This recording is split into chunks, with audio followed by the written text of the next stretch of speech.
Ousmane Sonko souhaite réorienter la diplomatie sénégalaise en accordant une plus grande place aux partenariats africains, au-delà des relations traditionnelles avec les pays occidentaux. Sa vision?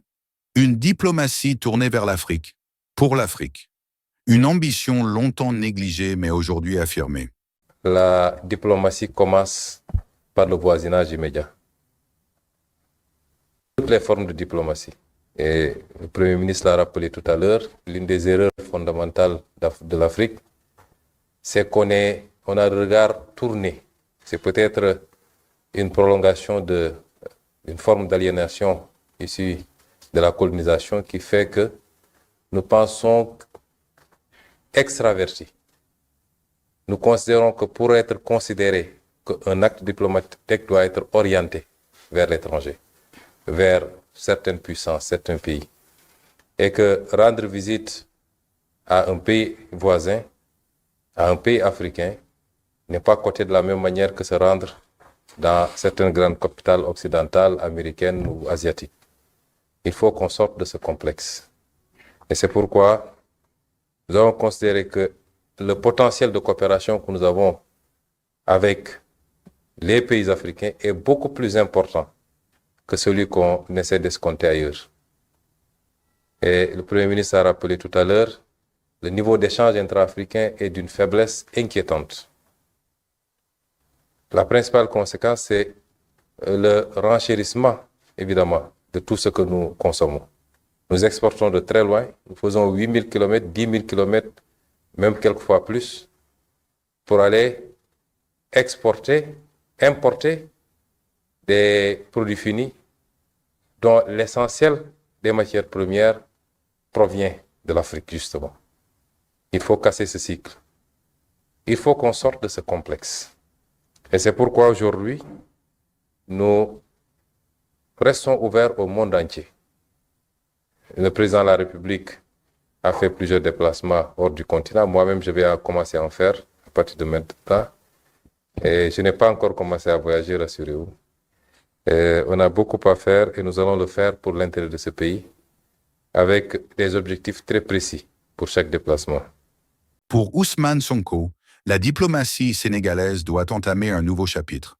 Un chapitre où l'Afrique devient une priorité et non une option secondaire. Trop longtemps, les relations diplomatiques ont été tournées vers l'extérieur, comme si seule l'Europe ou l'Amérique donnèrent du poids à une visite d'État. Mais selon lui, cette approche est le reflet d'un héritage colonial persistant, d'un regard extraverti qu'il faut dépasser. Car le vrai potentiel du Sénégal, affirme-t-il, se trouve d'abord chez ses voisins africains. C'est ce qui justifie sa tournée diplomatique en Afrique de l'Ouest. Burkina Faso, Côte d'Ivoire, Guinée, Sierra Leone. Et aujourd'hui, la visite du Premier ministre du Congo ouvre un nouveau volet, celui du bois, de l'énergie et d'une coopération sud-sud plus forte que jamais. Sur le plan des échanges économiques, c'est beaucoup moins reluisant. Et nous avons considéré qu'on peut faire mieux. Je ne vais pas vous dire le chiffre de nos échanges, mais il est très très faible. Et je vais vous donner un exemple très simple. Comme je l'ai dit la dernière fois en Sierra Leone sur la bauxite et sur le fer, aujourd'hui l'Afrique de l'Ouest importe énormément de bois. Parce que l'Afrique de l'Ouest est en grande partie sahélienne du moins, en grande partie. Nous ne sommes pas des pays forestiers, la plupart d'entre nous. Si vous prenez l'exemple du Sénégal, la petite bande forestière qu'on a, c'est le sud du pays, qui aujourd'hui est extrêmement agressé. L'Afrique de l'Ouest importe pour plus de 513 millions de dollars de bois. Et je peux vous dire que l'essentiel de ce bois provient certainement du Congo et d'autres pays d'Afrique centrale pour aller être transformé à l'extérieur du continent et ça nous revient beaucoup plus cher. Le Sénégal est le deuxième importateur de bois en Afrique de l'Ouest après le Nigeria. 17% des importations de l'Afrique de l'Ouest, ça concerne le Sénégal. C'est plus de 70 milliards d'importations, en tout cas chiffrées. Voilà un axe de coopération qui peut être intéressant parce que le Congo est la deuxième réserve mondiale de bois après l'Amazonie. les capacités sont extrêmement importantes. En travaillant avec le Congo, nous pouvons travailler à essayer de sauvegarder ce qui nous reste, le peu qui nous reste de forêt, sans pour autant entamer le potentiel du Congo.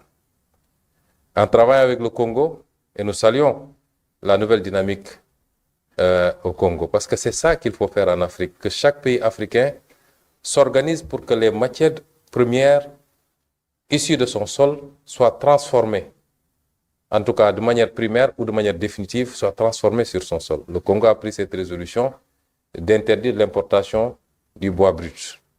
Et c'est une très bonne chose.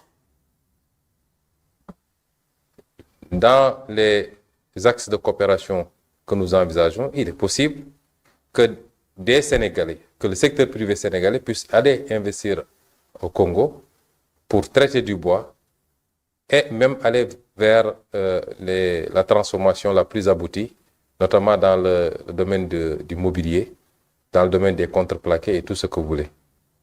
Ensuite, le bois transformé, la première transformation, la transformation primaire, peut être acheminé également vers le Sénégal, qui, au-delà de notre consommation, ici, pour les besoins du marché local, notre ambition, c'est de faire du Sénégal un hub, un point d'éclosion pour pouvoir distribuer dans le reste de l'Afrique de l'Ouest. Et donc, c'est des axes de coopération comme celle-là dont nous avons beaucoup discuté et pour lesquels nous avons mis en place un comité ad hoc qui va travailler à matérialiser cela et nous espérons, dans cet esprit d'une coopération mutuellement gagnante. Nous sommes entre Africains, nous ne sommes pas dans un schéma de dire il faut que telle pompe sur telle autre. Ce n'est pas ça la logique, mais que ce soit des coopérations mutuellement gagnantes, qu'au bout de la collaboration, que le Congo sente que il a gagné beaucoup plus dans ce schéma de coopération que dans les schémas extraversés vers peut-être l'extérieur, et que le Sénégal également sente qu'il a beaucoup plus gagné quand il travaille avec le Congo, quand il exporte de très loin le bois dont il a besoin, au-delà de ses besoins qu'il ait pu servir de courroie pour acheminer du bois congolais dans le reste de l'Afrique de l'Ouest. Pour Ousmane Sonko, le bois congolais n'est pas qu'une matière première. C'est une opportunité stratégique pour transformer l'économie africaine de l'intérieur. Il veut que les artisans sénégalais investissent dans sa transformation, créant ainsi de la valeur localement, réduisant les importations et faisant du Sénégal un hub industriel africain. Un partenariat gagnant-gagnant, pensé par et pour les Africains. Pour le continent, c'est une opportunité de créer une chaîne de valeur intégrée, de réduire la dépendance aux importations européennes ou asiatiques et de stimuler un véritable marché industriel africain, enraciné dans ses propres ressources. Sonko ne regarde pas vers le bois comme une simple matière à importer, mais comme un levier de transformation économique et d'autonomisation artisanale. En misant sur des partenariats africains solides comme celui avec le Congo, Ousmane Sonko trace une nouvelle voie pour la diplomatie et l'économie sénégalaise. Une voie où l'Afrique cesse d'être un marché pour les autres et devient enfin actrice de son propre développement. Si cette vidéo vous a plu, pensez à liker, à vous abonner et à la partager autour de vous. À très bientôt sur Explorons le monde. Parce qu'explorer le monde, c'est aussi ouvrir les yeux sur l'Afrique. Le monde est vaste. L'Afrique en est une richesse incontournable.